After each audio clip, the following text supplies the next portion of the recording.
चले बेटा, है ना, प्रीवियस लेक्चर में वैलेंस बॉन्ड थ्योरी के ऊपर हमने कुछ डिस्कशन किए थे। एक बार मैं फिर से आपको कंक्लूजन सुना दे रहा हूं, ध्यान से सुन लेना, ठीक है ना। जब भी कॉम्प्लेक्स कंपाउंड बनेगा तो सेंट्रल मेटल जो है वो कुछ लोन पेयर एक्सेप्ट करेगा। लोन पेयर एक्सेप्ट करने के लिए उसको क्या चाहिए होगा बेटा? Vacant orbital. तो जितना उसका कोऑर्डिनेशन नंबर होगा उतने वेकेंट ऑर्बिटल उसको चाहिए, तभी जाके वो उतने लोन पेयर एक्सेप्ट करेगा लिगैंड से। दूसरा पॉइंट, जो स्ट्रॉन्ग फील्ड लिगैंड होते हैं उनकी टेंडेंसी होती है कि वो इनर ऑर्बिटल कॉम्प्लेक्स बनाना चाहते हैं, ठीक है, it is a general tendency. जो वीक फील्ड लिगैंड होंगे उनकी टेंडेंसी होगी आउटर ऑर्बिटल कॉम्प्लेक्स बनाने की, इससे अलग हो सकता है, कोई प्रॉब्लम नहीं है।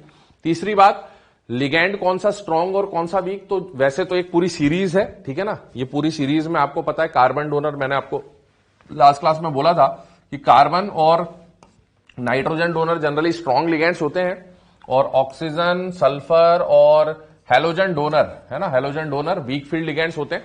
तो कार्बन सबसे स्ट्रॉन्ग, उससे वीक नाइट्रोजन, उससे वीक ऑक्सीजन और उससे वीक हैलोजन डोनर होते हैं। सल्फर वगैरह यूज में नहीं आता, ऑर्डर आपके सामने है। जो स्ट्रॉन्ग लिगैंड होते हैं वो जनरली पेयरिंग करवा सकते हैं, वीक फील्ड लिगैंड पेयरिंग नहीं करवाते हैं, ये कंडीशन है। कौन कौन से एग्जांपल स्ट्रॉन्ग या वीक में लेने वो आपके सामने लिखे, जनरली यही काम में आएंगे, ठीक है। अब इसके बाद अगला जो पॉइंट आ रहा है, अब हम एग्जांपल सॉल्व करेंगे कैसे हाइब्रिडाइजेशन वगैरह निकालना होता है। याद करें, कोऑर्डिनेशन नंबर 2 अगर है तो हाइब्रिडाइजेशन कौन सा होगा? एसपी, एसपी की ज्योमेट्री लीनियर। कोऑर्डिनेशन नंबर 3 अगर है तो hybridisation sp2 trigonal planar. Coordination number 4, 5 और 6 में दो टाइप के हाइब्रिडाइजेशन पॉसिबल है ना। कोऑर्डिनेशन नंबर 4 में अगर sp3 हुआ, जो आप केमिकल बॉन्डिंग में पढ़ते थे, टेट्राहेड्रल, एक नया हाइब्रिडाइजेशन पढ़ा था dsp2 अगर हुआ तो स्क्वायर प्लेनर ज्योमेट्री बनेगी, उसमें d कौन सा आएगा? dx2 y2, ठीक है ना। इसके अलावा कोऑर्डिनेशन नंबर 5 में हाइब्रिडाइजेशन 2 हो सकते हैं, sp3d और d को उठा के अंदर रख दो तो dsp3। अगर बाहर वाला d काम में आया तो आउटर ऑर्बिटल कॉम्प्लेक्स, अंदर वाला d काम में आया इनर ऑर्बिटल कॉम्प्लेक्स बोलते हैं इसको। दोनों की ज्योमेट्री सेम होती है, ट्राइगोनल बाइपिरामिडल। केवल dsp3 में एक आध केसेस में आपको स्क्वायर पिरामिडल ज्योमेट्री देखने को मिल सकती है, वो मैं अलग से बता दूंगा। दोनों केसेस के बाद जो अगला केस आता है कोऑर्डिनेशन नंबर 6, कोऑर्डिनेशन नंबर 6 में भी दो वैलिड हाइब्रिडाइजेशन है, दो पॉसिबल हाइब्रिडाइजेशन है। sp3d2 जो आप केमिकल बॉन्डिंग में पढ़ते थे और वो d उठा के अंदर रख दिया तो d2sp3। दोनों केसेस की ज्योमेट्री सेम है, ऑक्टाहेड्रल या स्क्वायर बाइपिरामिडल, ठीक है। इसका मतलब कोऑर्डिनेशन नंबर 4, 5, 6 में दो वैलिड हाइब्रिडाइजेशन है ना, उन्हीं में से कुछ ना कुछ आपको मिलेगा, ठीक है। चलिए, अब एक बात और, जब हम ये क्वेश्चन सॉल्व करेंगे तो इनमें मैग्नेटिक मोमेंट का क्वेश्चन भी आता है। किसका क्वेश्चन पूछते हैं बेटा? मैग्नेटिक मोमेंट का। तो मैं थोड़ा सा इंट्रोडक्शन आपको दे दे रहा हूं, ध्यान से देख लेना।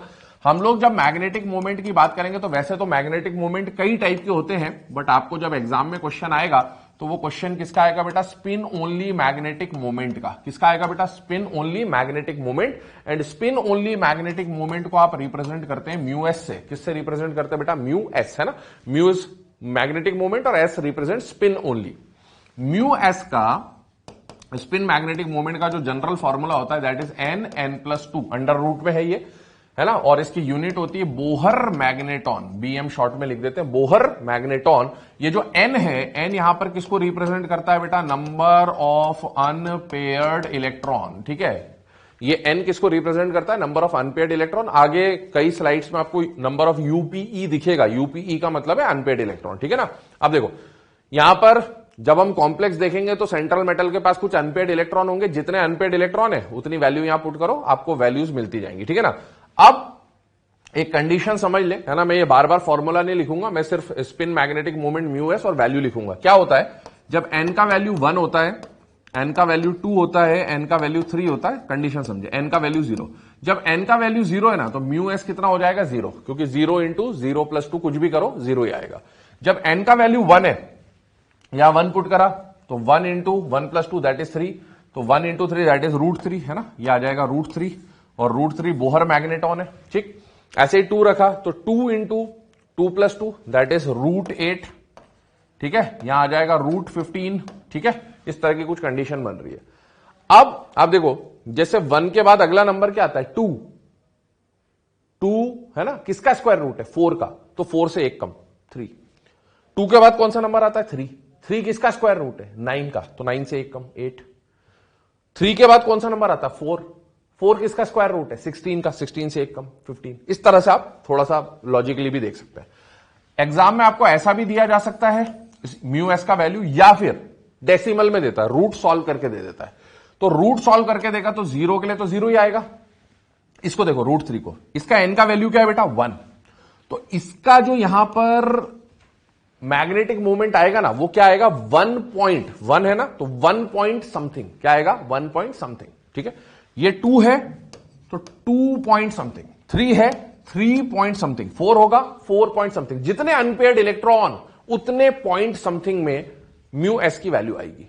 और वो जो समथिंग समथिंग मिलेगा, पॉइंट के बाद जो समथिंग मिलेगा वो कहीं पर 7, कहीं पर 8, कहीं पर 9, ऐसा कुछ होगा, है ना। जैसे 1.7, 2.8, 3.8, ऐसा 7, 8, 9 में से कुछ मिलेगा, ठीक है। तो आप डायरेक्टली सॉल्व कर सकते हैं। जैसे एग्जाम में क्वेश्चन आया कि भाई एक कॉम्प्लेक्स है जिसमें मेटल का spin magnetic movement 5 point something है, तो आपको समझ जाना उसके अंदर कितने अनपेयर्ड इलेक्ट्रॉन है 5, क्योंकि 5 अनपेयर्ड होने की वजह से ही 5 point something spin magnetic movement आएगा, ठीक है। इसको मैं इरेज कर रहा हूं, चेक करिएगा।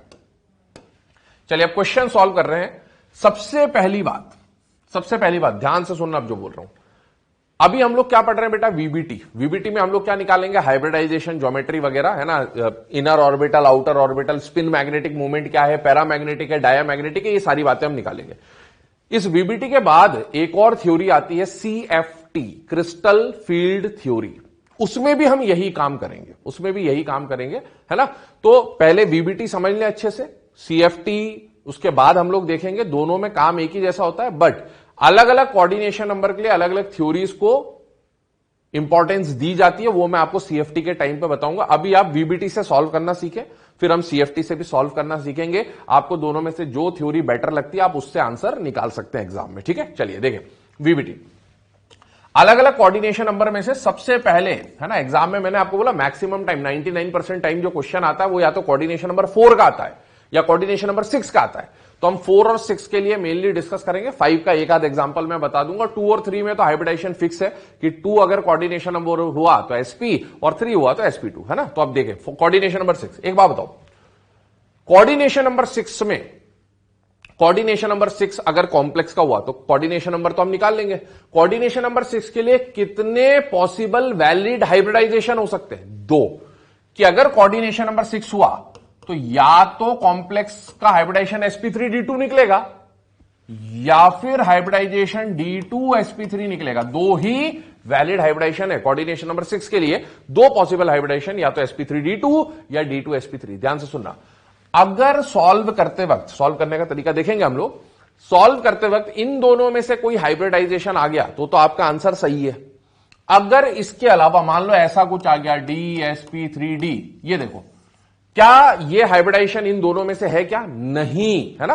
तो ऐसे अगर इन दोनों के अलावा कोई और हाइब्रिडाइजेशन आपको दिखा, इसका मतलब है उस केस में आपको जुगाड़ लगाना पड़ेगा। क्या लगाना पड़ेगा? जुगाड़।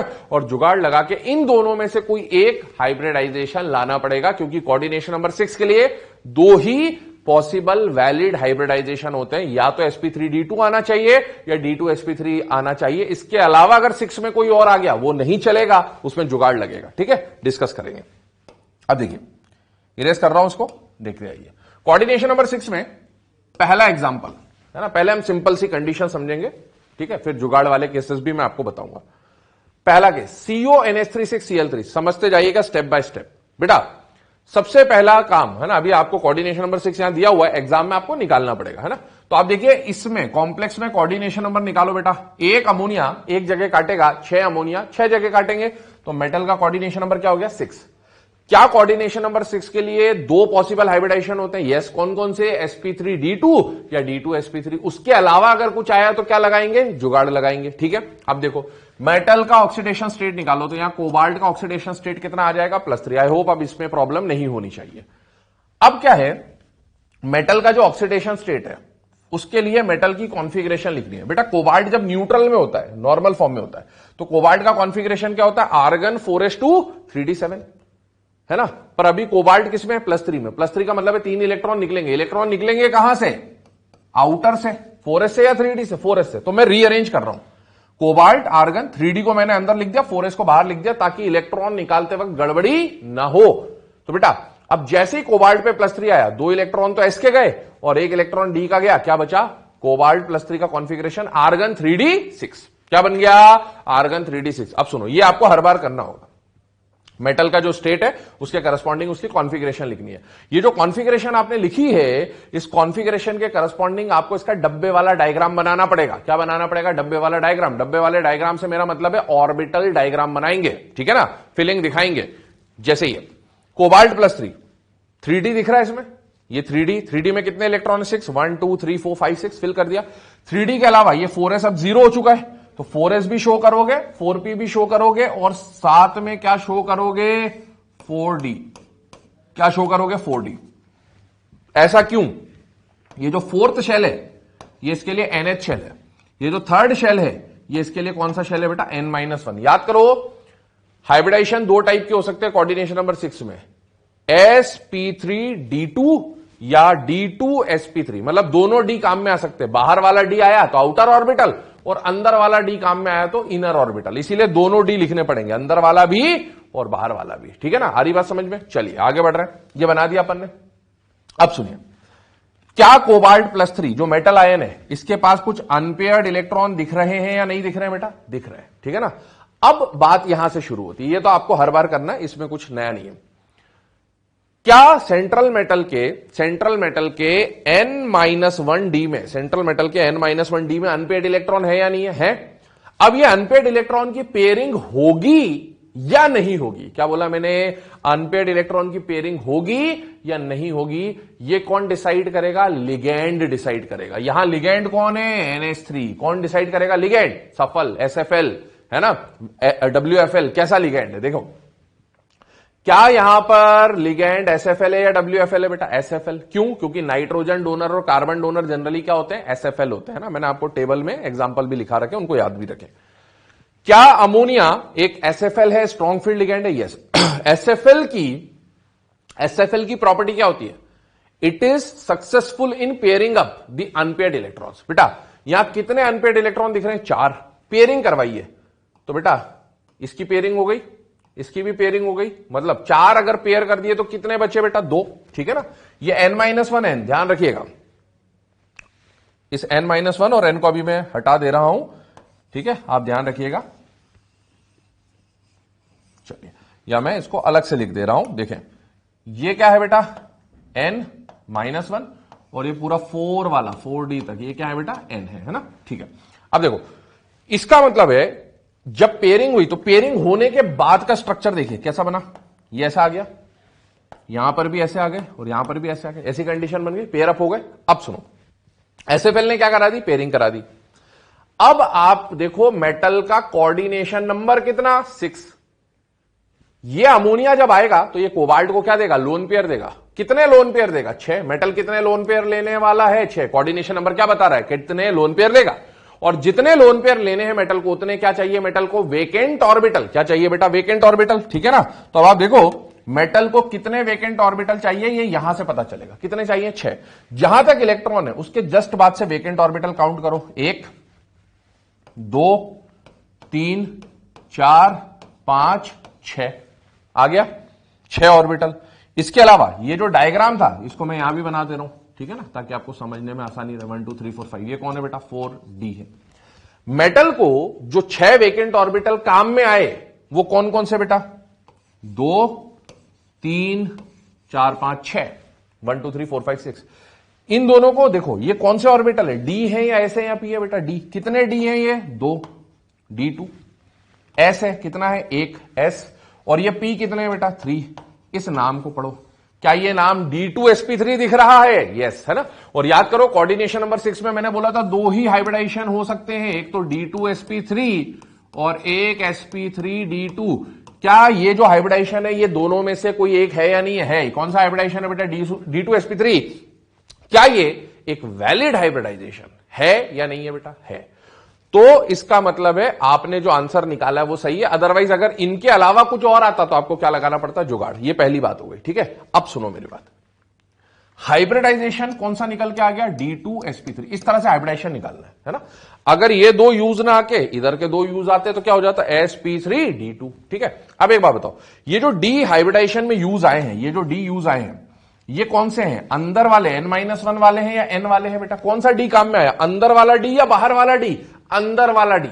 और अंदर वाला डी, इसका मतलब है ये क्या कहलाएगा, इनर ऑर्बिटल या आउटर ऑर्बिटल, इनर ऑर्बिटल। ये यहां से भी देख सकते हो, अंदर वाला डी है, इसका मतलब है इनर ऑर्बिटल कॉम्प्लेक्स होगा ही। इसकी ज्योमेट्री बेटा कोऑर्डिनेशन नंबर 6 में जब भी ज्योमेट्री का क्वेश्चन आए तो बिना कुछ सोचे समझे कुछ सॉल्व ही नहीं करना है, क्योंकि हाइब्रिडाइजेशन sp3d2 आता है या d2sp3 आता है, दोनों में ज्योमेट्री तो एक ही होती है, ऑक्टाहेड्रल या स्क्वायर बाइपिरामिडल। तो यहां दिमाग नहीं लगाना है ना, इसकी ज्योमेट्री ऑक्टाहेड्रल होगी। कॉम्प्लेक्स इनर ऑर्बिटल, क्योंकि अंदर वाला डी काम में आया है तो इसको क्या बोलेंगे बेटा, इनर ऑर्बिटल कॉम्प्लेक्स बोलेंगे। ठीक है, अब एक यहां पर नई टर्म आ गई, लो स्पिन कॉम्प्लेक्स। इसके बारे में अभी मैंने आपको कुछ नहीं बताया, क्या टर्म आ गई, लो स्पिन कॉम्प्लेक्स। मतलब क्या है लो स्पिन का, सुनेंगे समझेंगे, ठीक है ना। एक्चुअल में क्या कंडीशन है देखिए, ये आगे समझ में आएगा सीएफटी में और बेटर। जब भी मेटल का जो कॉन्फ़िगरेशन होगा ना, वो D0 से लेकर D4 से लेकर D7 होगा। कहां से कहां तक होगा, D4 से D7। जैसे यहां पर देखो, ये आयन बन गया था मेटल का, इसमें मेटल का कॉन्फ़िगरेशन क्या आ रहा है, D⁶। तो जब भी सेंट्रल मेटल का कॉन्फ़िगरेशन D4 से D7 होगा, ऐसे केसेस के लिए हम लोग दो बातें कर सकते हैं, इनके कॉम्प्लेक्स या तो हाई स्पिन बनेंगे या लो स्पिन बनेंगे, केवल इन्हीं के, है ना। इससे कम वाले हो D1 D2 D3 तो कुछ भी नहीं होता, या D8 D9 D10 तो कुछ नहीं होता, है ना। केवल D4 से D7 में दो पॉसिबिलिटीज होती हैं, या तो हाई स्पिन बोलते हैं या लो स्पिन बोलते हैं। ठीक है, अब हाई स्पिन लो स्पिन का मतलब क्या, वो मैं आपको समझाता हूं, ध्यान से सुनना। सपोज इस पहले वाले केस को देखो, आप यहां समझेंगे, पहले वाले केस को देखो, कितने अनपेयर्ड है बेटा, 4। बट लिगैंड के आने की वजह से अनपेयर्ड इलेक्ट्रॉन कितने हो गए, 0। सुनना है ना। तो अब एक बात बताओ, थोड़ा सा आप लोगों ने क्योंकि एटॉमिक स्ट्रक्चर पढ़ा हुआ होता है तो आपको ये थोड़ा सा आइडिया होगा बेटा। 1 2 3 4 सपोज ये 4 अनपेयर्ड है किसी के पास, है ना, कोई और एग्जांपल लिया, तो आपने एक फॉर्मूला पढ़ा होता है, समेशन S+1, कुछ याद आ रहा है ऐसा, है ना। या इतना बड़ा फॉर्मूला ना भी लेके तो आप तो बस सीधे इसका समेशन S निकाल दो। क्या निकाल दो, समेशन S, ठीक है ना। आप तो समेशन S निकाल दो, स्पिन का टोटल निकाल दो। बेटा सारे स्पिन सेम है या अलग है, सेम है, plus half plus half plus half plus half, या minus half minus half minus half minus half, जो भी आप स्पिन ले रहे हो। बेटा मॉड लेना है, इसका स्पिन का वैल्यू क्या आ गया, 2। अब अगर इसकी उठा के इसके साथ पेयरिंग कर दूं और इसकी उठा के इसके साथ पेयरिंग कर दूं, जैसा यहां हुआ है, तो बेटा अब अगर पेयरिंग हो गई तो समेशन S कितना आ जाएगा, 0, क्योंकि एक दूसरे की स्पिन को क्या कर देंगे, कैंसल। तो पहले स्पिन 2 था, 0 हो गया, स्पिन बढ़ गया या कम हो गया, पेयरिंग की वजह से स्पिन बढ़ा या कम हुआ, कम हो गया। इसका मतलब है स्पिन हाई हो रहा है या लो हो रहा है, लो हो रहा है। तो आप देखो यहां पर पहली कंडीशन जो इसकी होनी चाहिए थी वो विदाउट पेयरिंग होनी थी, बट बाद में ड्यू टू लिगैंड पेयरिंग हो गई, तो स्पिन बढ़ गया या कम हो गया, पेयरिंग की वजह से स्पिन कैंसिल हो गए, है ना।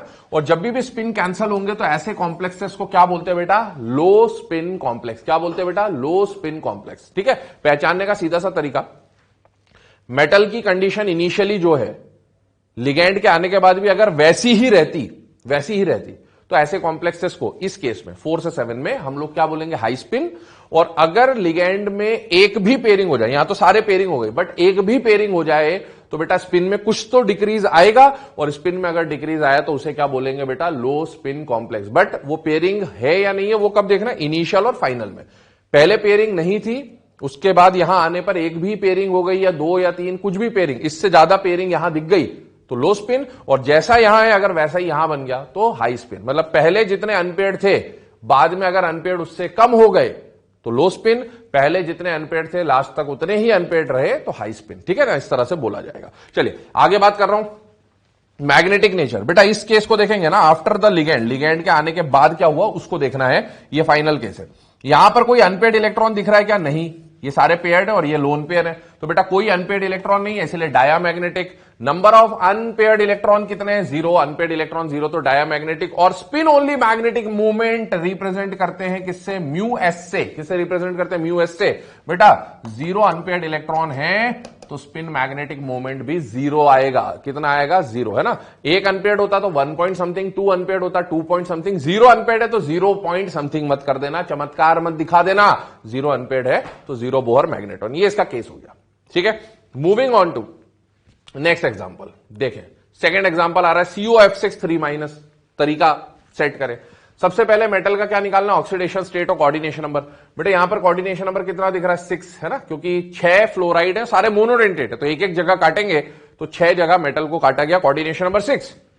कोऑर्डिनेशन नंबर 6 में 2 पॉसिबल हाइब्रिडाइजेशन, कौन कौन से, sp3d2 या फिर d2sp3, दोनों में से ही कोई आना चाहिए, कुछ और अगर आया तो जुगाड़ लगा के ही आंसर निकलेगा, ठीक है ना। अब देखो यहां पर मेटल का ऑक्सीडेशन स्टेट निकाल लीजिए, कितना आएगा, +3 निकालना आना चाहिए ऑक्सीडेशन स्टेट, ठीक है। अब देखें अगला केस, मेटल की कॉन्फ़िगरेशन लिखी न्यूट्रल में, ये ऑलरेडी रीअरेंज कर रखी है, s बाहर है और d अंदर रख रखा है। मेटल पे +3 में कॉन्फ़िगरेशन क्या बन गया, d6, ये बना दिया, d6 भरा हुआ है, 3d 4s 4p। अच्छा, क्योंकि कोऑर्डिनेशन नंबर 6 है तो हाइब्रिडाइजेशन d2sp3 भी हो सकता है और sp3d2 भी हो सकता है, मतलब बाहर वाला d भी काम आ सकता है, तो इस बाहर वाले d को भी मैं रिप्रेजेंट कर दे रहा हूं, ठीक है ना। काम आएगा नहीं आएगा वो देखेंगे बाद में। ये आ गया। ये 4 वाले जो है ये क्या है बेटा, आउटर n वाले हैं, और ये जो 3 वाला ये n-1 है, ठीक है ना, जो पिछली स्लाइड में बताया था। अब देखो क्या सेंट्रल मेटल आयन के n-1d में, ये n-1 है, n-1d में अनपेयर्ड इलेक्ट्रॉन है या नहीं है? अब अनपेयर्ड की पेयरिंग होगी या नहीं होगी, ये कौन डिसाइड करेगा, लिगेंड। लिगेंड कौन है बेटा, F है ना, F-, और F- फ्लोराइड आयन जो है हेलोजन डोनर है। ये हेलोजन डोनर क्या होता है, SFL या WFL? WFL, it is a weak field ligand, और वीक फील्ड लिगेंड पेयरिंग नहीं करवा सकते, वीक फील्ड लिगेंड पेयरिंग नहीं करा सकते, मतलब ये जैसा है वैसे ही रहेगा, पेयरिंग तो होगी नहीं, इसके पास दम ही नहीं है पेयरिंग कराने का। तो कंडीशन क्या बनी, 1 2 3 4 5 और 6, जैसा था वैसा ही रहा, पेयरिंग नहीं करवा पाया। अब सुनो, क्या ये D6 दिख रहा है बेटा, यस। पिछली स्लाइड याद करो, हाई स्पिन लो स्पिन। क्या ये D4 से D7 में है, यस। क्या इनिशियली जितने अनपेयर्ड होने थे लिगेंड आने के बाद भी उतने ही अनपेयर्ड है, यस। तो अब इसको क्या बोलेंगे, हाई स्पिन, क्योंकि यहां पेयरिंग नहीं हुई, तो इसको क्या बोलेंगे, हाई स्पिन, ठीक है। अब सुनो, मेटल का कोऑर्डिनेशन नंबर कितना है, 6। कितना है कोऑर्डिनेशन नंबर, 6 कोऑर्डिनेशन नंबर का मतलब है मेटल को कितने लोन पेयर एक्सेप्ट करने, बेटा 6 लोन पेयर एक्सेप्ट करने, और 6 लोन पेयर एक्सेप्ट करने का मतलब है मेटल को 6 खाली डब्बे चाहिए। क्या चाहिए बेटा, 6 खाली डब्बे। यहां तो इलेक्ट्रॉन है, वेकेंट चाहिए बिल्कुल, है ना। तो पहला खाली डब्बा ये, दूसरा, तीसरा, चौथा, पांचवा, छठा, ये खाली डब्बे आ गए, 1 2 3 4 5 6। अब देखो इनके नाम देखो, पहला डब्बा कौन है बेटा, इनके सबके नाम देख लो। पहला डब्बा कौन है बेटा, S। अगले डब्बे क्या है बेटा, P3। उसके बाद वाले 2 डब्बे क्या है, D2। नाम क्या आ गया, sp3d2। क्या कोऑर्डिनेशन नंबर 6 के लिए sp3d2 नाम का वैलिड हाइब्रिडाइजेशन होता है, यस। मतलब आपका आंसर सही है, कोई जुगाड़ की जरूरत नहीं है। आप देखो हाइब्रिडाइजेशन आ गया sp3d2, ठीक है।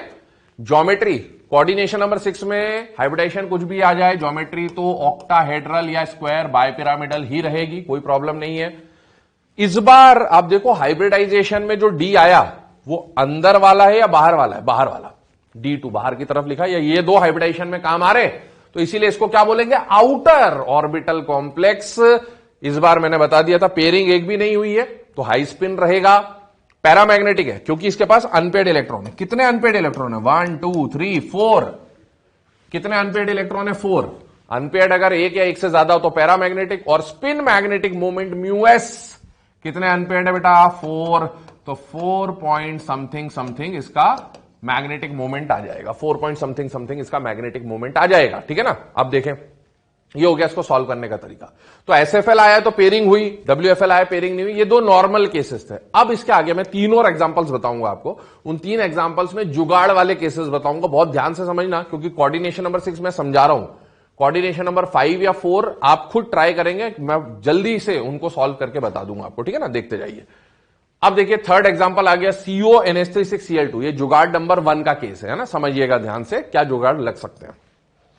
मैंने आपको एक बात बोली थी, स्ट्रॉन्ग फील्ड लिगेंड जनरली क्या प्रेफर करते हैं बेटा, इनर ऑर्बिटल कॉम्प्लेक्स, और वीक फील्ड लिगेंड जनरली क्या प्रेफर करते हैं, आउटर ऑर्बिटल कॉम्प्लेक्स। जैसा कि फर्स्ट वाले केस में आपने देखा था D2sp3 बना था इनर क्योंकि स्ट्रॉन्ग लिगेंड था, और सेकंड वाले केस में बना था sp3d2 आउटर क्योंकि वीक फील्ड लिगेंड था। ऐसा जनरल, ऐसा हमेशा हो जरूरी नहीं है, बट जनरली ऐसा है, ठीक है।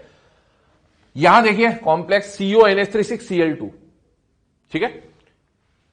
कोऑर्डिनेशन नंबर मेटल का हो गया 6। कोऑर्डिनेशन नंबर 6 का मतलब है दो हाइब्रिडाइजेशन पॉसिबल है, दो हाइब्रिडाइजेशन पॉसिबल है, या तो sp3d2 या d2sp3। उसके अलावा कुछ आया तो क्या लगेगा, जुगाड़ लगेगा। यहां पर मेटल का ऑक्सीडेशन स्टेट है +2, मेटल का न्यूट्रल फॉर्म में कॉन्फ़िगरेशन ये आ गया है ना। आउट इलेक्ट्रॉन जो +2 है, इलेक्ट्रॉन कहां से निकलेंगे, 3d से या 4s से, 4s से, आउटर मोस्ट शेल से। दो इलेक्ट्रॉन निकालने के बाद क्या बच गया, 3d7। 3d7 का आपने डब्बे वाला डायग्राम बना दिया, 1 2 3 4 5 6 7 ये बन गया 3d 4s 4p। और यहां पर कौन है बेटा, 4d अवेलेबल है, 1 2 3 4 5 है ना, क्योंकि d कोई भी हो सकता है, इनर d n-1 या आउटर वाला d। ठीक, अब सुने, क्या यहां पर n-1d में अनपेयर्ड इलेक्ट्रॉन है या नहीं है? अनपेयर्ड इलेक्ट्रॉन की पेयरिंग होगी या नहीं होगी, कौन डिसाइड करता है, लिगेंड। लिगेंड कौन है बेटा, NH3। NH3 क्या नाइट्रोजन डोनर है, यस। इसका मतलब है NH3 कैसा लिगेंड है, स्ट्रॉन्ग फील्ड लिगेंड, मतलब पेयरिंग होगी। आगे बात समझ में। अब पेयरिंग होगी तो करवा लो ना पेयरिंग। देखो कितने अनपेयर्ड है बेटा, 3। पेयरिंग सबकी तो नहीं करवा पाओगे ना, एक की पेयरिंग हो जाएगी, फिर भी एक अनपेयर्ड बच जाएगा। मतलब यहां सबकी पेयरिंग हो पाना पॉसिबल नहीं है, क्योंकि number of unpaired electron even odd में से देखो कैसे दिख रहे हैं बेटा, ऑड दिख रहे हैं, तो पेयरिंग नहीं हो पाएगी। ठीक है, अब देखिए यहां पर जब +2 के बाद पेयरिंग हुई, 1 2 3 कितने हैं बेटा, d7 4 5 6, ये तो पेयरिंग के बाद की कहानी। और एक अनपेयर्ड तो बचा ही बच गया एक अनपेयर्ड, 4s 4p, और यहां मैं बना रहा हूं 4d, यहां मैं बना रहा हूं 4d, देखते जाइए, है ना 4d। क्या कंडीशन बन रही देखेंगे, ऑर्बिटल्स देखते जाइए। ठीक है, ये बन गया। अब एक बात समझिए, मेटल को पेयरिंग वगैरह जो हो सकता था वो देख लिया। क्या बेटा ये d4 से d7 में है या नहीं है, d7 है, यस। यहां कितने अनपेयर्ड होने थे, 3। यहां कितना अनपेयर्ड है, 1। क्या अनपेयर्ड इलेक्ट्रॉन कम हो गए, यस, पेयरिंग हो गई। मतलब ये हाई स्पिन या लो स्पिन, लो स्पिन कॉम्प्लेक्स, ध्यान रखना। आगे सुने, मेटल का कोऑर्डिनेशन नंबर कितना है, 6। मतलब मेटल को कितने खाली डब्बे चाहिए, 6 खाली डब्बे। सुनना मेरी बात ध्यान से, 6 खाली डब्बे, 6 वेकेंट ऑर्बिटल कौन से मिलेंगे, अभी इसको लिखना मत, नोट मत करना, ये वाला है ना, अभी मैं आगे जो बता रहा हूं, 1 2 3 4 5 6, ये 6 खाली डब्बे मिल सकते हैं फिलहाल में मेटल को। 6 खाली डब्बे का नाम लिखो, एक ये डी, फिर S, फिर P3 और फिर D। 6 खाली डब्बों का नाम क्या बन रहा, DsP3D। क्या बन रहा, DsP3D। एक बात बताओ, कोऑर्डिनेशन नंबर 6 में दो पॉसिबल वैलिड हाइब्रिडाइजेशन कौन कौन से हो सकते हैं, D2sp3 या sp3d2, या तो दोनों D अंदर वाले या दोनों D बाहर वाले, या तो एक अंदर वाला D एक बाहर वाला D। ऐसा पॉसिबल नहीं है। इसका मतलब है बेटा ये हाइब्रिडाइजेशन में कुछ गड़बड़ है, और गड़बड़ है तो फिर आपको क्या लगाना पड़ेगा, हाइब्रिडाइजेशन इन दोनों में से कोई आना चाहिए। इसका मतलब यहां गड़बड़ और गड़बड़ है तो आपको क्या लगाना पड़ेगा, जुगाड़ लगाना पड़ेगा। जुगाड़ नंबर 1 बता रहा हूं, क्या बता रहा हूं, जुगाड़ नंबर 1। तो इतना तो समझ में आ गया कि हाइब्रिडाइजेशन जो आ रहा है वो गलत आ रहा है, और गलत आते ही अब फिर आपके दिमाग में आना चाहिए कि कुछ तो जुगाड़ लगाना है, क्योंकि आंसर इन दोनों में से एक आना चाहिए। अब क्या जुगाड़ लगाना है, क्यों ये जुगाड़ लगेंगे, वो आगे अगली थ्योरी CFT में समझ में आएगा। ठीक है ना, क्यों जुगाड़ लगाना पड़ रहा है, ध्यान से सुनो। क्या जुगाड़ लगेगा, क्यों वाला रीजन CFT में क्या जुगाड़ लगेगा, सुने बेटा। लिगेंड को देखो, लिगेंड सफल है या विफल है, SFL है या WFL है। SFL को मैं सफल भी बोल दूंगा, क्या बोल दूंगा, सफल। क्यों बोलूंगा सफल, क्योंकि ये पेयरिंग कराने में सफल होता है। क्या कराने में सफल होता है, पेयरिंग कराने में सफल होता है। और WFL मतलब विफल, WFL मतलब विफल, विफल मतलब पेयरिंग कराने में सफल नहीं होगा, विफल हो जाएगा, पेयरिंग नहीं कराएगा। ठीक है, ऐसा भी बोल सकता हूं। तो बेटा NH3 स्ट्रॉन्ग फील्ड लिगेंड है। स्ट्रॉन्ग फील्ड लिगेंड की जनरल टेंडेंसी क्या है, आउटर ऑर्बिटल बनाना या इनर ऑर्बिटल बनाना, इनर ऑर्बिटल। SFL क्या बनाना चाहता है, इनर ऑर्बिटल। अगर सुनना, इनर ऑर्बिटल बनाना है मतलब हाइब्रिडाइजेशन ये चाहिए, D2sp3, यही तो इनर ऑर्बिटल है। अब एक बात बताओ, अभी अगर ये जो एक अनपेयर्ड इलेक्ट्रॉन है, ये अनपेयर्ड इलेक्ट्रॉन, इसको हटा दूं मैं यहां से, अनपेयर्ड को हटा दूं, ठीक है, कहां हटाना है वो अभी बात की बात करेंगे, इसको हटा दूं, ठीक है। तो अगर इस इलेक्ट्रॉन को, एक इलेक्ट्रॉन को मैं हटा दूं, तो क्या मेरा हाइब्रिडाइजेशन D2sp3 बन जाएगा, बताओ। 6 डब्बे मिल जाएंगे खाली, 6 डब्बे खाली कौन से हो जाएंगे, 1 2 3 4 5 6, इसकी जरूरत नहीं होगी मुझे, है ना। तो 6 खाली डब्बे जो आप मुझे मिलेंगे, क्या वो D2sp3 हो जाएंगे, यस, D2sp3। तो क्या मेरा स्ट्रॉन्ग फील्ड लिगैंड में जो इनर ऑर्बिटल कॉम्प्लेक्स बनाने की टेंडेंसी है वो फुलफिल हो जाएगी बेटा, यस है ना। तो अब एक बात समझ लो कि अगर सुनना, जुगाड़ नंबर 1, कैसा लिगैंड हो, एसएफएल हो, केवल एसएफएल के लिए वैलिड है ये, डब्ल्यूएफएल के लिए नहीं है ना। अगर स्ट्रॉन्ग फील्ड लिगैंड है, कैसा लिगैंड है बेटा, स्ट्रॉन्ग फील्ड लिगैंड है, ठीक है ना। इसको मैं एक बार सबको इरेज कर दे रहा हूं एक बार, ताकि समझ आना थोड़ा सा आसान हो जाए।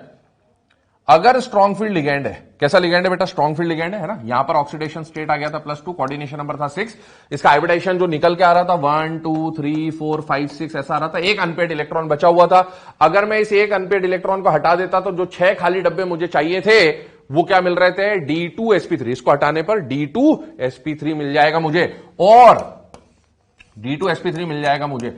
अगर स्ट्रॉन्ग फील्ड लिगैंड है, कैसा लिगैंड है बेटा, स्ट्रॉन्ग फील्ड लिगैंड है। स्ट्रॉन्ग फील्ड लिगैंड की टेंडेंसी क्या होती है, इनर ऑर्बिटल कॉम्प्लेक्स बनाने की। तो स्ट्रॉन्ग फील्ड लिगैंड की प्रेजेंस पे, सुनना, नोट करना इस पॉइंट को, इन presence of strong field ligand, in presence of strong field ligand, only and only one electron, only and only one electron from n-1d, ये 3d क्या है, n-1d, और ये आउटर वाले है ना। तो इन presence of SFL only and only one electron from n-1d orbital can be shifted to higher energy levels। मतलब इस एक इलेक्ट्रॉन को मैं आगे भेज सकता हूं, कहां भेज सकता हूं, आगे। अब आगे कहां भेजना, आगे तो यहां भी भेज सकता था, यहां भी भेज सकता था, यहां भी भेज सकता था। आगे वहां भेजना है जिस ऑर्बिटल का हाइब्रिडाइजेशन में काम नहीं आएगा, वहां तक भेज दो। जो हाइब्रिडाइजेशन में काम आने उनको रख लो, बाकी जहां हाइब्रिडाइजेशन का काम नहीं आ रहा उस ऑर्बिटल में पहुंचा दो, वो कुछ भी हो सकता है इनमें से, ठीक है। तो अगर इस एक ऑर्बिटल को हमने शिफ्ट किया किसकी प्रेजेंस में, SFL. In presence of SFL only and only one electron, single electron he shift होगा, 2 या 2 से ज्यादा नहीं, एक ही होगा केवल। और कब, जब एसएफएल होगा, और वो भी कब, जब आपका वैलिड हाइब्रिडाइजेशन नहीं आ रहा है ना। अगर वैलिड आ रहा होता तो फिर ये सब करने की जरूरत नहीं है, जुगाड़ लगा रहे हैं। अगर जुगाड़ में हाइब्रिडाइजेशन वैलिड लाना है तो एसएफएल की प्रेजेंस में आप केवल एक इलेक्ट्रॉन को आगे भेज सकते हो। जैसे एक इलेक्ट्रॉन आगे भेजा, क्या कंडीशन बनी, देखिए 1 2 3 4 5 6 इलेक्ट्रॉन को मैंने कहां भेज दिया, यहां पर भेज दिया है ना। वहीं पे क्यों भेजा वो भी बता देता हूं आपको अभी, ठीक है। अब देखो 6 डब्बे चाहिए थे, एक, अगर इसको भेज दिया, भूल जाओ, 1 2 3 4 5 6, क्या ये जो 6 खाली डब्बे हैं इनका अगर नाम मिला के देखो तो क्या ये D2sp3 बन रहा है बेटा, यस। तो आपको वो इलेक्ट्रॉन यहां भेजना पड़ा, वो जो अनपेड इलेक्ट्रॉन था उसको यहां भेजा, क्योंकि ये हाइब्रिडाइजेशन में काम ना आने वाला सबसे पहला ऑर्बिटल है। ये आगे बात। तो पहला जुगाड़ आपने क्या सीखा कि अगर वैलिड हाइब्रिडाइजेशन नहीं आ रहा है, क्योंकि इसमें पहले जो हाइब्रिडाइजेशन आ रहा था वो क्या आ रहा था, DsP3d, जो कि कोई हाइब्रिडाइजेशन नहीं होता, ठीक है ना। कोऑर्डिनेशन नंबर 6 के लिए ये वैलिड हाइब्रिडाइजेशन नहीं है। तो अगर वैलिड हाइब्रिडाइजेशन नहीं आ रहा है और किसकी दिक्कत आ रही है, एक डब्बे की दिक्कत आ रही है, एक इलेक्ट्रॉन की दिक्कत आ रही है, तो अगर एसएफएल है तो इन प्रेजेंस ऑफ एसएफएल आप एक अनपेड इलेक्ट्रॉन को आगे भेज सकते हैं। अगर ऐसा करने से आपको क्या मिल जाए, वैलिड हाइब्रिडाइजेशन मिल जाए। अगर बाई चांस इसको आगे मैं भेजता और भेजने के बाद भी मुझे वैलिड हाइब्रिडाइजेशन नहीं मिलता, फिर जबरदस्ती मत भेज देना उसको घूमने के लिए ना, तभी भेजना जब उसके भेजने से आपको क्या मिल जाए, वैलिड हाइब्रिडाइजेशन। और वो यहां पर हो रहा है, उसको भेजने की वजह से हमें अपना वैलिड हाइब्रिडाइजेशन मिल जा रहा है, और वो वैलिड हाइब्रिडाइजेशन कौन सा है, D2sp3। चलिए आगे इसके कुछ पॉइंट्स डिस्कस कर रहे हैं। हाइब्रिडाइजेशन आप देखें तो हाइब्रिडाइजेशन हो गया D2sp3, हाइब्रिडाइजेशन हो गया D2sp3, है ना। Strong field ligand inner orbital बनाना प्रेफर करता है, बन भी गया। ज्योमेट्री कोऑर्डिनेशन नंबर 6 में हमेशा फिक्स है, कौन सी होने वाली है, ऑक्टाहेड्रल इनर ऑर्बिटल। क्योंकि हाइब्रिडाइजेशन में कौन सा डी काम में आया, अंदर वाला, ये हाइब्रिडाइजेशन में इन्वॉल्व नहीं हुआ है ना, अंदर वाला डी काम में आया, तो इनर ऑर्बिटल कॉम्प्लेक्स। क्या पेयरिंग पहले से हो गई, यस, इसकी से पेयरिंग हो गई थी यहां, तो पेयरिंग हो गई है, इसका मतलब है लो स्पिन। एक अनपेड इलेक्ट्रॉन बचा है, एक अनपेड बचा है, इसलिए paramagnetic, number of unpaired electron 1, spin magnetic movement, एक अनपेड है तो 1 पॉइंट समथिंग समथिंग हो जाएगा, ये इसका आंसर आ गया, ठीक है ना बेटा। तो नोट बना के लिख लेना, in presence of SFL only one unpaired electron from n-1d can be shifted to higher energy level. चलिए जुगाड़ नंबर 1 समझ लिया। अब आते हैं अगले केस पे, जुगाड़ नंबर 2 क्या हो सकता है, देखिएगा ध्यान से, बहुत इंपॉर्टेंट केस है, समझिएगा ध्यान से, है ना। CrNH36Cl3 आपको दिया कॉम्प्लेक्स, ठीक है। कोऑर्डिनेशन नंबर निकाल लिया 6। कोऑर्डिनेशन नंबर 6 में कितने वैलिड हाइब्रिडाइजेशन है, 2, कौन कौन से, sp3d2 या D2sp3। इसके अलावा कुछ आया तो जुगाड़ लगेगा। एक जुगाड़ आपने पढ़ लिया, पहला जुगाड़ क्या कि अगर SFL हो और एक अनपेयर्ड इलेक्ट्रॉन की दिक्कत आ रही हो तो एसएफएल की प्रेजेंस में आप एक अनपेयर्ड को आगे भेज सकते हो। अगर भेजने से क्या मिल जाए, वैलिड हाइब्रिडाइजेशन, जबरदस्ती मत भेजना, ठीक है। अब देखें, यहां पर मेटल का ऑक्सीडेशन स्टेट निकाला आपने, कितना आ गया बेटा, +3। क्रोमियम का कॉन्फ़िगरेशन एक्सेप्शनल होता है, 4s1 3d5, ठीक है। +3 आया तो 3d3 हो गया। इसका आपने डब्बे वाला डायग्राम बना लिया क्रोमियम +3 का। यहां पर मैं डी को भी शो कर देता हूं, क्योंकि डी कोई भी हो सकता है, अंदर वाला बाहर वाला, बहुत ध्यान से समझना इसको, है ना, 4d। अब देखें, क्या 3d में अनपेयर्ड इलेक्ट्रॉन है बेटा? यस। n-1d में अनपेयर्ड है, ये सारे NH शेल है ना, 4s 4p 4d ये NH शेल है और 3 वाला n-1 है। क्या n-1d में अनपेयर्ड इलेक्ट्रॉन है? यस। अनपेयर्ड इलेक्ट्रॉन की पेयरिंग होगी या नहीं होगी, कौन डिसाइड करता है बेटा? लिगेंड। कौन सा लिगेंड है बेटा? अमोनिया। अमोनिया कैसा है? स्ट्रॉन्ग फील्ड लिगेंड है। स्ट्रॉन्ग फील्ड लिगेंड सफल भी बोल सकता हूं। क्या कराने में सफल? पेयरिंग कराने में सफल। पेयरिंग हो गया। अभी कुछ बनाना मत, अब आप इसको समझना बहुत ध्यान से। पेयरिंग हो सकती है, करवा लो। मैक्सिमम पेयरिंग तो यही हो सकती है, सुनना मेरी बात ध्यान से, है ना, देखना, समझना, भी कुछ ड्रॉ मत करिएगा आप। ये पेयरिंग हो गई। अगर ये पेयरिंग हो गई तो क्या एक अनपेयर्ड इलेक्ट्रॉन बचेगा फिर भी बेटा? यस, है ना, एक तो बच ही जाएगा, क्योंकि अगर 4 होते तो दोनों की पेयरिंग हो जाती, पर 3 ही है तो एक पेयरिंग हो पाएगी। मैक्सिमम पेयरिंग कितनी हो सकती है? 1 इस केस में, ठीक है। अब आप बात सुनो, ऐसा कराया मैंने, ऐसा कराने के बाद मुझे डब्बे कितने चाहिए? 6। पहले ही इसको आगे मत भेज देना, है ना, पहले चेक कर लेना कि पेयरिंग कराने के बाद वैलिड हाइब्रिडाइजेशन मिल रहा है या नहीं मिल रहा है। जरूरत पड़ी तो ही उस अनपेयर्ड इलेक्ट्रॉन को एसएफएल की प्रेजेंस में, जो पिछला जुगाड़ पड़ा था, एसएफएल की प्रेजेंस में एक अनपेयर्ड को आगे भेज सकते हैं, ठीक है ना। पर वो तब देखना जब जरूरत हो। पहले नॉर्मल केस देखो, पेयरिंग करा ली, पेयरिंग कराने के बाद कितने डब्बे चाहिए? 6। 6 डब्बे अभी कौन से मिलने वाले हैं आपको? 6 डब्बे अभी कौन से मिलने वाले? 1 2 3 4 5 6, ये 6 डब्बे मिलेंगे बेटा। इन 6 डब्बों का अगर आप नाम देखो, क्या बनेगा? D3sp2। क्या बनेगा? D123 D3sp2। क्या ये D3sp2 कोऑर्डिनेशन नंबर 6 के लिए वैलिड है? नहीं, नहीं, ये वैलिड नहीं है। वैलिड क्या होता है? D2sp3 होता है, या sp3d2 होता है। ये वैलिड नहीं है। इसका मतलब है आपका अगर हाइब्रिडाइजेशन वैलिड नहीं आ रहा है, इसका मतलब है जुगाड़ लगाना पड़ेगा। जुगाड़ क्या लगा सकते? एक जुगाड़ आपने पढ़ लिया, क्या जुगाड़ पड़ा? सुनना मेरी बात ध्यान से, क्या जुगाड़ पड़ा, है ना। पहले आपने नॉर्मल केस देखा, अब जुगाड़ क्या पड़ा है? अगर एक अनपेयर्ड इलेक्ट्रॉन है, n-1d में एक अनपेयर्ड है, और लिगेंड कैसा है बेटा? स्ट्रॉन्ग फील्ड लिगेंड है। लिगेंड कैसा है? स्ट्रॉन्ग फील्ड लिगेंड है। तो स्ट्रॉन्ग फील्ड लिगेंड की प्रेजेंस में केवल और केवल एक अनपेयर्ड इलेक्ट्रॉन को मैं आगे भेज सकता हूं। कहां तक भेजना वो बात की बात है, इसको हटा दो, भूल जाओ। अगर इसको मैंने आगे भेज दिया, आगे भेज दिया, तो ये खाली हो गया। खाली हो गया तो अब सुनो, मेटल को कितने डब्बे चाहिए? 6। अब 6 खाली डब्बे आगे भेजने के बाद जो 6 डब्बे में इसको मिलेंगे, वो कौन से 6 डब्बे मिलेंगे? देखिए मैं कलर चेंज कर रहा हूं। पहला खाली डब्बा 1, दूसरा खाली डब्बा 2, तीसरा खाली डब्बा, चौथा खाली डब्बा, पांचवा खाली डब्बा, छठा खाली डब्बा। भाई पहले जब हमने उसको आगे नहीं भेजा था तो आपका हाइब्रिडाइजेशन क्या आ रहा था? D3sp2 ये आ रहा था, है ना, जब आगे नहीं भेजा था। लेकिन अब आगे भेज दिया तो आपका हाइब्रिडाइजेशन देखो, 1 2 3 4 D4sp ये आ रहा है। क्या ये दोनों ही वैलिड हाइब्रिडाइजेशन है? नहीं। मतलब आपने तो उसको आगे भेजकर और चमत्कार कर दिया और गड्ढा खोद दिया। आपको तो D2sp3 चाहिए था। आ रही बात समझ में? तो अभी आगे भेजने से कोई फायदा हो रहा है क्या? नहीं। तो वापस बुला लो बेटा उसको, है ना, वापस बुला लो उसको, क्योंकि आगे भेजने से कोई फायदा नहीं हो रहा है। मैं एक बार इसको इरेज कर रहा हूं ताकि आपको फिर से समझाना थोड़ा सा आसान हो जाए। देखिए, है ना, अभी उसको आगे भेजने से कोई फायदा नहीं है तो उसको हमने वापस बुला लिया, उसको हमने वापस बुला लिया, क्योंकि आगे भेजने से कोई फायदा नहीं हो रहा, ठीक है ना। अब एक बात देखिए, ये वाला पॉसिबिलिटी तो अब खत्म हो गया, क्योंकि आगे भेज नहीं सकते। और अगर आगे नहीं भेजूंगा तो मुझे जो 6 खाली डब्बे मिलेंगे वो 1 2 3 4 5 6 मतलब D3sp2 मिलेगा, जो वैलिड नहीं है। अब आप सुनो, एसएफएल की प्रेजेंस में पेयरिंग हो सकती है, ये बोला मैंने, है ना। एसएफएल की प्रेजेंस में पेयरिंग करा ली, पर पेयरिंग कराने से कोई फायदा हुआ क्या? नहीं। फायदा हुआ क्या? पहले आपने चेक करा, पेयरिंग करवाई जितनी हो सकती थी, करवा के देखा कोई फायदा हुआ क्या? नहीं। तो बेटा एक बात सुने, एसएफएल की प्रेजेंस में, ध्यान सुनना, नोट 2 जो बनेगा, एसएफएल की प्रेजेंस में उतनी ही पेयरिंग होगी। क्या बोला मैंने? एसएफएल की प्रेजेंस में पेयरिंग करवाना है, पहले सबसे मैक्सिमम पेयरिंग कितनी हो सकती है वो करवाओ। जैसे मान लो यहां 3 इलेक्ट्रॉन थे तो एक ही पेयरिंग, मान लो 4 होते, 5 होते, तो मैक्सिमम जितनी पेयरिंग हो सकती है वो करवा लो, वो देख लो। अगर उससे आंसर नहीं आ रहा, वैलिड नहीं आ रहा, आपके पास एक ऑप्शन और है ना, एक अनपेयर्ड को आप आगे भी भेज भेज के चेक कर सकते हो।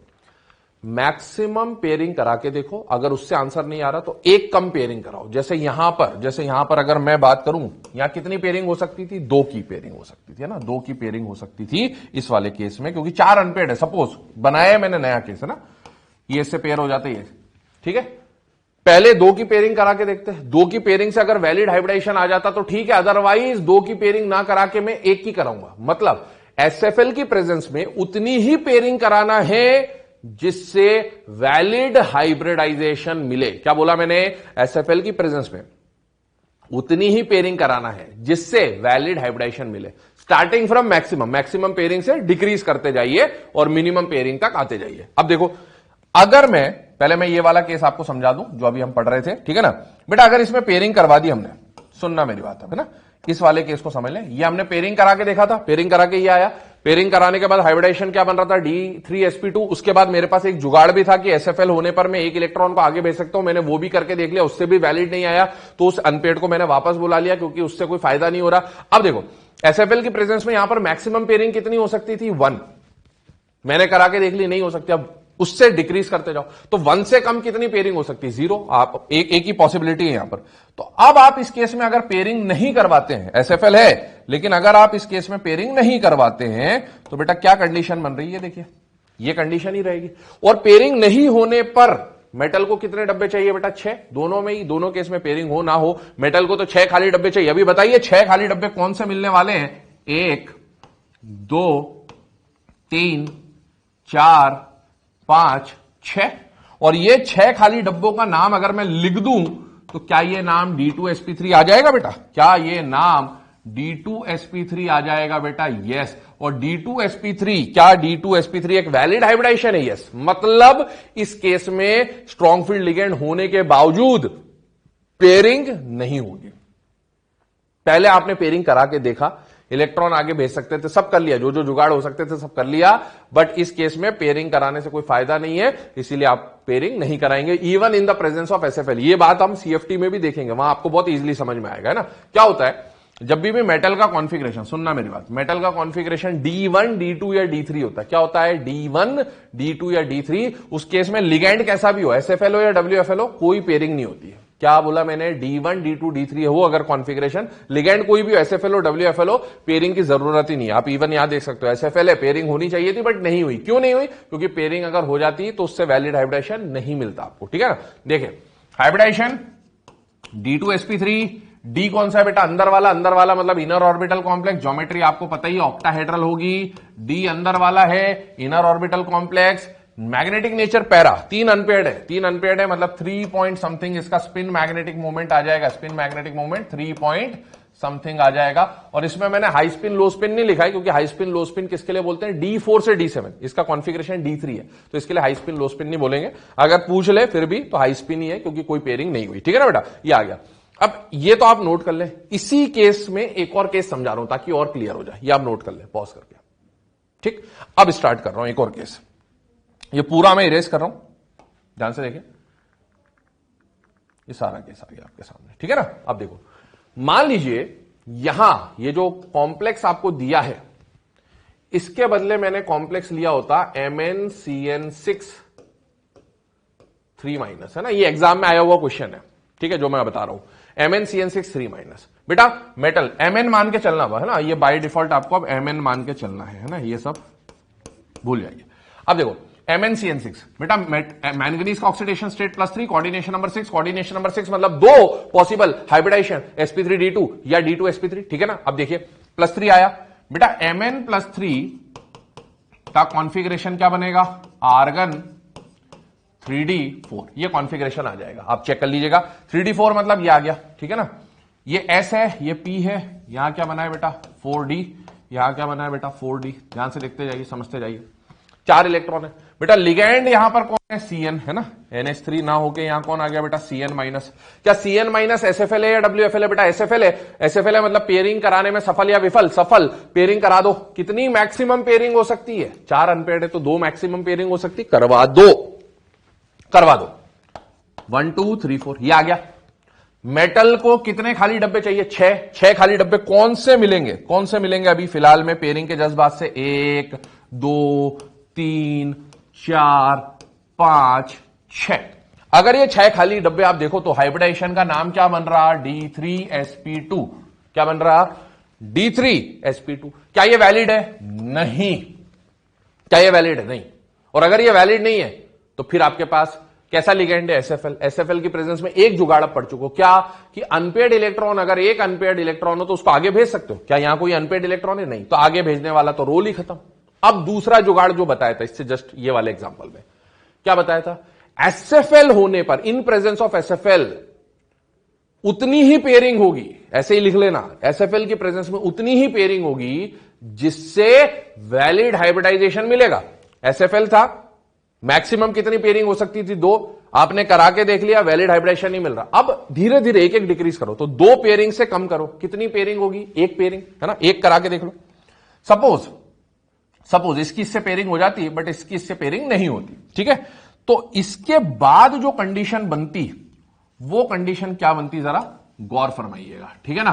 क्या कंडीशन बनती, देखिए, 1 पेयरिंग हो जाती और 1 पेयरिंग नहीं होती तो बेटा ये स्ट्रक्चर कुछ ऐसा बन जाता, ऐसा बन जाता है ना, ऐसा बनता। अगर ऐसा स्ट्रक्चर बना तो अब आप देखो, 2 पेयरिंग करा के देखा पहले, उससे वैलिड हाइब्रिडेशन नहीं मिल रहा था। अब देखो 1 पेयरिंग कराई, 1 पेयरिंग कराने पे 6 खाली डब्बे कौन से मिलेंगे, 6 खाली डब्बे कौन से मिलेंगे, 1 2 3 4 5 6। इन 6 को देखें तो बेटा क्या नाम बन रहा, D2sp3। क्या ये वैलिड हाइब्रिडाइजेशन है, यस। इसका मतलब है एसएफएल आने पर पेयरिंग तो करवानी है, पहले मैक्सिमम पेयरिंग करा के देख लो, 1 इलेक्ट्रॉन आगे भेजने का भी आपके पास चांस है, वो भी करके देख लो। अगर उससे आंसर ना आए तो पेयरिंग को धीरे धीरे डिक्रीज करना है। एसएफएल आने पर उतनी ही पेयरिंग होगी जिससे वैलिड हाइब्रिडाइजेशन मिलेगा। तो पिछला वाला, ये जो क्रोमियम वाला केस था, उसमें तो पेयरिंग कराने की जरूरत ही नहीं पड़ी, पहले हम पेयरिंग करा के देखेंगे जरूर। इसमें हमने मैक्सिमम पेयरिंग करा के देखा, वैलिड हाइब्रिडाइजेशन नहीं मिला तो मैंने पेयरिंग डिक्रीज कर दी, फिर पेयरिंग और डिक्रीज करते जाए। इस तरह से आपको चेक करना होगा। इसके पास डी कौन सा यूज आ रहा है बेटा, अंदर वाला, तो इनर ऑर्बिटल कॉम्प्लेक्स है। पैरामैग्नेटिक होगा या डायामैग्नेटिक होगा, paramagnetic with 2 unpaired electron, magnetic movement will be 2 point something, ठीक है। तो ये कंडीशन आ गई, नोट आपको बता दिया, लिख लीजिएगा। ये आ गया केस 4 तक का जो केस था वो हमने डिस्कस कर लिया बेटा, ठीक है बेटा। तो ये जो 4th वाला जो केस था, इसको समझने के बाद 2 जुगाड़ आपको बता दिए। अब 5th वाला केस है ना, इसमें हम लोग 2 और जुगाड़ समझेंगे, ध्यान से सुनना है ना। ये जो कोऑर्डिनेशन नंबर 6 में बता रहा हूं, ये सारी चीजें आप कोऑर्डिनेशन नंबर 5 और 4 में अप्लाई करना आना चाहिए आपको, तो बहुत ध्यान से समझिएगा, प्रैक्टिस करिएगा इसकी। बेटा आपको एक कॉम्प्लेक्स दिया FeH2O5 NoSO4, आपको अगर कुछ याद आ रहा हो तो this is nothing but brown ring complex. कौन सा कॉम्प्लेक्स है बेटा, ब्राउन रिंग कॉम्प्लेक्स, है ना, ध्यान से सुनना। अभी तक जो शुरू के 4 कॉम्प्लेक्सेस देखे ना आपने, वो सारे होमोलेप्टिक थे। उन सारे कॉम्प्लेक्स के अंदर एक ही लिगेंड था। जैसे ये देखो, अमोनिया है, केवल अमोनिया है ना। इससे पहले वाला कॉम्प्लेक्स देखो, केवल अमोनिया है ना।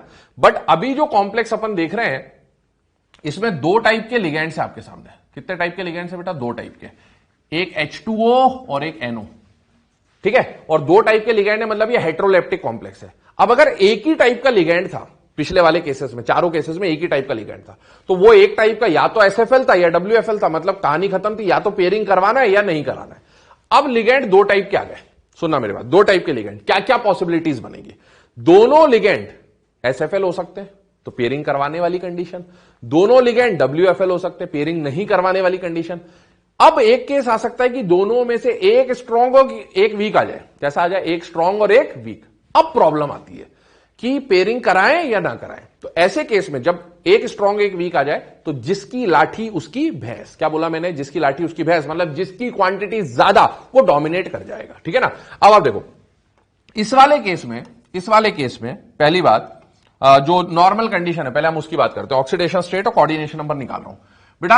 आपको याद होगा तो मैंने बोला था इसमें NO+ होता है, NO+ है तो Fe की ऑक्सीडेशन स्टेट +1 होती है, बोला था मैंने, अनस्टेबल रिंग बनती है। और कोऑर्डिनेशन नंबर यहां 6 है, 5 तो H2O है और 1 NO है। तो देखो H2O और NO+, H2O की क्वांटिटी 5 और NO की क्वांटिटी 1, ध्यान से देखना है ना, इसको नोट भी कर लेना आप। अब आप बताओ, H2O में ऑक्सीजन डोनर होता है, ये क्या होता है बेटा, वीक फील्ड लिगेंड, और NO में नाइट्रोजन डोनर है, ये क्या होता है बेटा, स्ट्रॉन्ग फील्ड लिगेंड। अब देखो दोनों में से अलग अलग टाइप के लिगेंड है, दोनों SFL होते कोई प्रॉब्लम नहीं थी, दोनों WFL होते कोई प्रॉब्लम नहीं थी। एक SFL एक WFL आ जाए, अब क्या देखना है, जिसकी लाठी उसकी भैंस, ज्यादा क्वांटिटी किसकी, H2O होगी। H2O क्या है, WFL। मतलब यहां पर इस पूरे केस को हमें क्या मान के सॉल्व करना है, WFL वाली कंडीशन मान के सॉल्व करना है। WFL की कंडीशन क्या होती है कि पेयरिंग नहीं होनी चाहिए। क्या कंडीशन, पेयरिंग नहीं होनी चाहिए। तो ये पहला जुगाड़ कि जब दो डिफरेंट टाइप के लिगेंड्स आ जाएं तो आपको किसके अकॉर्डिंगली सॉल्व करना है, जिसकी क्वांटिटी ज्यादा। तो ये ध्यान रखें, इसको नोट कर लीजिएगा आप, क्योंकि मैं ये इरेज कर दूंगा, ठीक है ना। अब आप देखो, हमें WFL मान के सॉल्व करना है इस केस को। अब अगर इसको मैं WFL मान के सॉल्व कर रहा हूं, WFL मान के सॉल्व कर रहा हूं, तो बेटा यहां पर ये आ गया था +1, यहां कोऑर्डिनेशन नंबर 6 आ गया था। अब आप देखिए Fe न्यूट्रल फॉर्म में कॉन्फ़िगरेशन क्या दिखाता है, आर्गन 3d6 4s2। एक जुगाड़ बता दिया है ना, जिसकी लाठी उसकी भैंस। अब दूसरा जुगाड़ भी देखेंगे। Fe पे चार्ज कितना है बेटा, +1। +1 का मतलब है एक इलेक्ट्रॉन 4s से चला गया, तो ये क्या बन गया, 3d6 4s1। बहुत ध्यान से देखना, 3d6 4s1 ये आ गया। अब एक बात बताओ, S जो है वो खाली है या S में इलेक्ट्रॉन है बेटा, S खाली है या इलेक्ट्रॉन है ना। कभी भी कोई भी हाइब्रिडाइजेशन हो, S हमेशा खाली होना चाहिए। S हमेशा क्या होना चाहिए, खाली। क्यों, आप सोचो, हाइब्रिडाइजेशन में कौन कौन सा नाम आया था, sp, sp2, sp3 या यहां पर और कौन सा था, dsp2। ये कोऑर्डिनेशन नंबर 2 है, कोऑर्डिनेशन नंबर 3 है, कोऑर्डिनेशन नंबर 4 है, कोऑर्डिनेशन नंबर 5 आ गया तो ये नाम आता है, कोऑर्डिनेशन नंबर 6 आ गया तो ये नाम आता है ना। यही तो थे। इन सारे हाइब्रिडाइजेशन को देखो, सारे हाइब्रिडाइजेशन में क्या s ऑर्बिटल का इन्वॉल्वमेंट है या नहीं है। और s वही तो हाइब्रिडाइजेशन में जाएगा जो डब्बा खाली होगा। या s खाली है क्या, नहीं। अगर s खाली नहीं है तो बेटा विदाउट एम्प्टी या without vacant S hybridisation can not take place, क्योंकि हाइब्रिडाइजेशन के लिए एस खाली चाहिए। तो अगर एस में इलेक्ट्रॉन है तो आप ये समझ लें कि एस का डब्बा हमेशा खाली करवाना होगा। क्या कराना होगा, एस का डब्बा हमेशा खाली कराना होगा। इस वाले केस को हम जिसकी लाठी उसकी भैंस के अकॉर्डिंगली किससे सॉल्व कर रहे हैं, WFL से ना। तो एस हमेशा खाली होना चाहिए। अब देखिए क्या कैसे खाली होना चाहिए। Fe+1 के लिए मैं डब्बे वाला डायग्राम बना रहा हूं, ठीक है ना। 1 2 3 4 5, ठीक है ना। ये आ गया आपका 3D, ये आ गया आपका 4s, ये आ गया आपका 4p, है ना। और ऐसे ही यहां पर मैं 4d भी रिप्रेजेंट कर दे रहा हूं, 4d भी रिप्रेजेंट कर दे रहा हूं। चेक करिएगा, यहां पर ये मैंने बना दिया 4d, ठीक है। अब देखिए यहां पर जब मैं इलेक्ट्रॉन फिल कर रहा हूं तो 3d6 1 2 3 4 5 और 6 3d6 और एक 4s1 है, ठीक है। अब एक बात बताओ, क्या यहां पर ये n-1d है, दिस इज n-1d, और ये पूरा क्या है बेटा, n है ना। क्या n-1d में अनपेड इलेक्ट्रॉन है या नहीं है बेटा, है। और n-1d के अनपेड इलेक्ट्रॉन की पेयरिंग होगी या नहीं होगी, ये कौन डिसाइड करेगा, लिगेंड। लिगेंड कौन है बेटा, सफल है या विफल है बेटा, विफल है। विफल के अकॉर्डिंगली सॉल्व होगा, मतलब यहां पेयरिंग नहीं होगी। अब पेयरिंग अगर होती तो बेटा ये भी, वैसे तो पेयरिंग n-1d की होती है, s की नहीं होती है, बट अगर पेयरिंग होती तो आप इसको उठा के यहां रख देते, s क्या हो जाता, खाली। लेकिन अब s खाली नहीं हो सकता, है ना। और s हमेशा खाली चाहिए, क्योंकि विदाउट एम्प्टी या vacant s hybridisation can not take place. तो एक बात बताओ, इस s के इलेक्ट्रॉन को तो खाली करना ही करना है, ये अगला जुगाड़ है। कभी भी s में इलेक्ट्रॉन दिखे, कभी भी s में इलेक्ट्रॉन दिखे, लिगेंड कैसा भी हो, लिगेंड कैसा भी हो, SFL हो या WFL हो, SFL हो तो पेयरिंग हो ही जाएगी। लेकिन अगर S में इलेक्ट्रॉन है, लिगेंड कैसा भी हो, S का डब्बा खाली होगा ही होगा। क्या बोला मैंने, लिगेंड कैसा भी हो, S का डब्बा हमेशा खाली करवाना है, कुछ भी कंडीशन है। और S का इलेक्ट्रॉन आगे नहीं जाएगा। क्या बोला मैंने, S का इलेक्ट्रॉन आगे नहीं जाएगा। याद करो, स्ट्रॉन्ग फील्ड लिगेंड में एक अनपेड इलेक्ट्रॉन को आगे भेज सकते थे, लेकिन स्ट्रॉन्ग फील्ड नहीं है, वीक फील्ड है ना। S का इलेक्ट्रॉन, इवन SFL हो WFL हो, अगर S का इलेक्ट्रॉन है तो S का इलेक्ट्रॉन आगे नहीं जाएगा। S का इलेक्ट्रॉन हमेशा पीछे आएगा। S का इलेक्ट्रॉन हमेशा पीछे आएगा। खाली कराना है तो इलेक्ट्रॉन को तो कहीं भेजना पड़ेगा, इलेक्ट्रॉन आगे नहीं जाएगा, S का इलेक्ट्रॉन हमेशा पीछे आएगा। This is known as transference of S electron या back shifting of S electron बोलूंगा मैं। क्या बोलूंगा, back shifting of S electron, इसको ट्रांसफेरेंस ऑफ S इलेक्ट्रॉन भी बोलते हैं। तो बेटा S का इलेक्ट्रॉन हमेशा आगे जाएगा या पीछे आएगा, पीछे आएगा। चाहे लिगेंड कैसा भी हो, S खाली कराना है और S को खाली कराने के लिए S का इलेक्ट्रॉन पीछे भेजा। S का इलेक्ट्रॉन जैसे ही पीछे आया, है ना, ये एक स्टेप बना लेना, मैं अब वापस से ड्रॉ नहीं कर रहा हूं। अब S का इलेक्ट्रॉन जैसे ही पीछे आया तो ये इलेक्ट्रॉन पीछे आया तो ये इलेक्ट्रॉन यहां आ गया, ठीक है। अब बाकियों की पेयरिंग नहीं होगी क्योंकि लिगेंड कैसा है, WFL है, पेयरिंग नहीं होगी, वो S का इलेक्ट्रॉन भेजना जुगाड़ करना मजबूरी थी। अब आपको कितने खाली डब्बे चाहिए? 6। तो 1 2 3 4 5 6, ये 6 खाली डब्बे मिल गए। 6 खाली डब्बे का हाइब्रिडाइजेशन आप देखिएगा, 6 खाली डब्बे का जो हाइब्रिडाइजेशन है उसको आप देखिएगा तो क्या हाइब्रिडाइजेशन बन के आ जाएगा? sp3d2। देखें क्या हाइब्रिडाइजेशन बन के आएगा, हाइब्रिडाइजेशन विल बी sp3d2।